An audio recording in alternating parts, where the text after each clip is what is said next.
cold outside.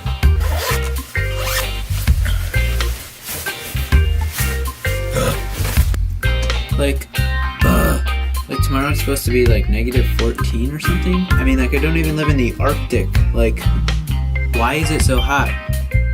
Also, I just realized I never attached the microphone to this. Look at that. Microphone incoming.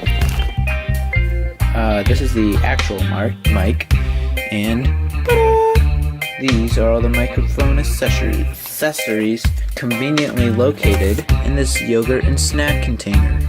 Okay, so this is without sound, or this is without the mic and with the mic. So hopefully it sounds better now. Everyone's gonna be like, yeah, it sounds worse now, and it's just bad. So yeah, here we go. That's a wrap on the mics, and now let's get into the title of this video, which you probably guessed, which is how to move around the canvas in Photoshop using middle click, because right now you can't do it, but there's a secret way, which isn't really that secret, but like, you know. Which brings me to my first point. This mouse, the G602, is a great mouse. I only have one complaint with it, and that is that there's an on-off switch, because you see, like with this old mouse I had, it just turns off automatically in like 10 minutes, so you don't accidentally waste the battery if you forget to turn it off. So that is the only downside to this mouse. Let's open up OBS Studio so that way you can see what I am doing. Start recording. Okay, so we will do this. Open up Photoshop. In order to do this, you're going to have a mouse with custom buttons. So if you don't have that, just skip to the time code like right over here, and I will move on with the video after I show you how to do this secret super special move. Okay, so now with this opened up, you can see right now no hands on the keyboard. I'm just gonna click the middle button and move it around. That's what we're going for. Basically, any editing software, you can just middle click and drag and it moves you around the canvas, whereas in Photoshop you have to like control click and then scroll your mouse wheel to go over, or just let go of everything and just scroll the mouse wheel to go up and down, and then alt to zoom in and out, in case you didn't know that. So in order to do this, you can open up your whatever software you use to edit the mouse buttons, and then on your middle mouse button, open up the settings part. So I'm actually just going to unassign it for right now, that way I can go through like all the steps with you. So open up that and then head over to multi-key, or in other programs this is where you would set up the macros. Name it quick, hand tool quick, because that's kind of what it is. What you're going to want to do is just start recording, push the space bar, and stop recording, or add in space bar, because even without using the special mouse buttons, if you just push the space bar, it brings you to the hand tool in Photoshop, and when you let go.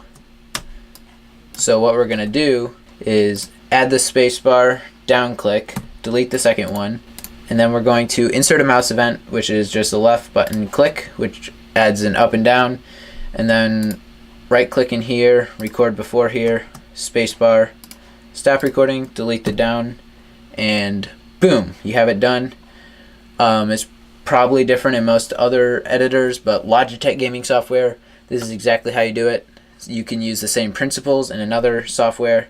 That's all. Click OK, and then you can just middle click and drag away. Life is good. Let's switch camera angles to make this a little more exciting.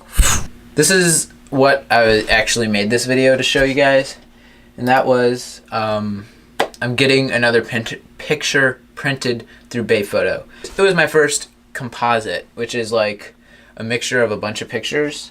So I'm just going to show you how I made it. So this picture that I made is it's made out of 4 pictures. One is just outside of Yosemite. There's like a lake on the next to the highway, and the sky had some pretty sweet looking clouds. So I used those. There's some mountains in the background and also the lake. So I kind of used those 3 elements but separately to make this picture. And then I also used a shot from Death Valley, which is just kind of like, I kind of use that as like the base shot, as like the main area. And then I also used some of the mountains in the background there. I used Half Dome, which a picture I took of Half Dome. I have a lot of pictures of Half Dome, but I used one that I took in Half Dome, kind of mix it in. That way it's not like too serious of a picture, because people will be like, wait, that's Half Dome, that's not supposed to be there, what the heck is that doing right there? So that'll be that. And I also used a picture that I took of the buffalo when we were at the Grand Canyon. That was a pretty sweet experience. There was an entire herd of buffalo. My sister almost stepped in some of the poop. Yeah, so let me show you how I did it. So I started off with this white background, and then I added this picture of, this is that prairie I was talking about at Death Valley. So this is like the main portion of the picture, and these mountains. So I separated those. That's why you see the prairie and the main mountains. Those are 2 separate things because I had to kind of like color grade them differently, so that way they'd kind of match the rest of the scene, so on and so forth. So we have that. Then I'll show you, so those are like, that's like the main picture that I started off with. Then this picture kind of basically is that second picture just outside of Yosemite I was talking about, with the sky up here, mountains back here, and then also this lake. And then we have a picture of Half Dome in here and the buffalo. So these are just some buffalo parts. So kind of start off with the prairie and the main mountains, split those so I could color grade them differently.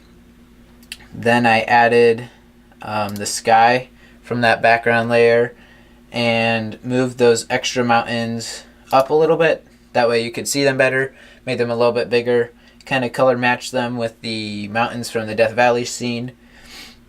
And then I added Half Dome, which is right there. I made it kind of big. It looks kind of green actually.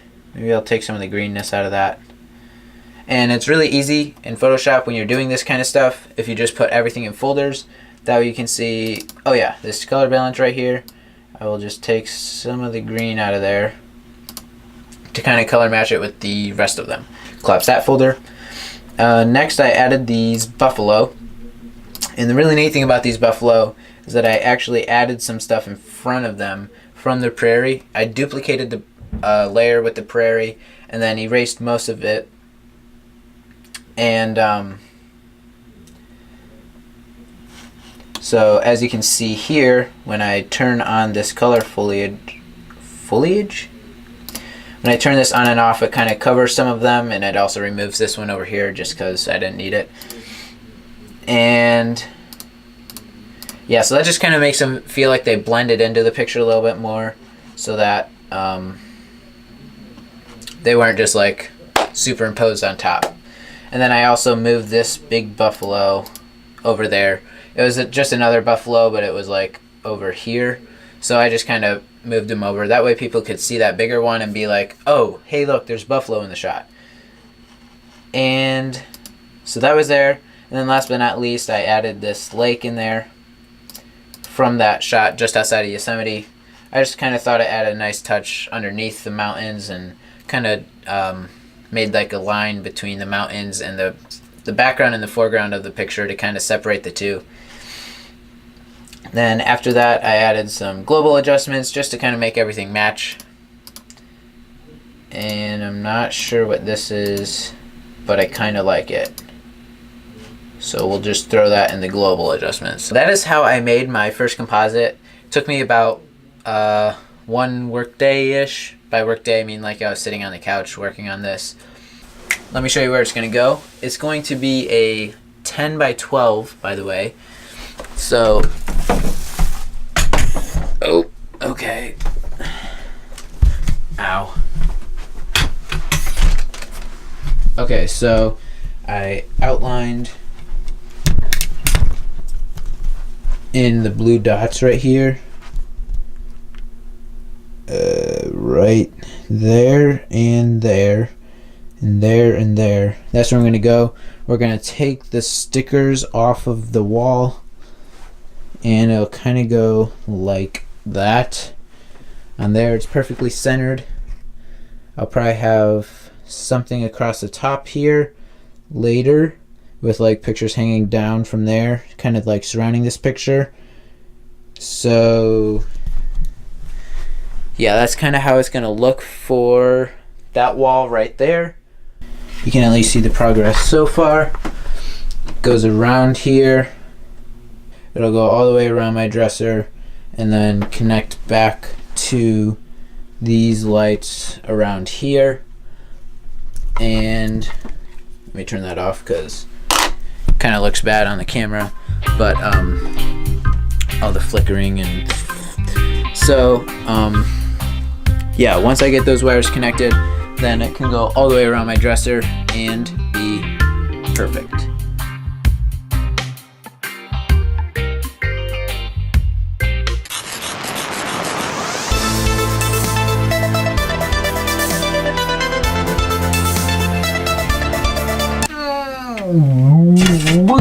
Ooh, okay. Ooh. Over the mirror. Over here.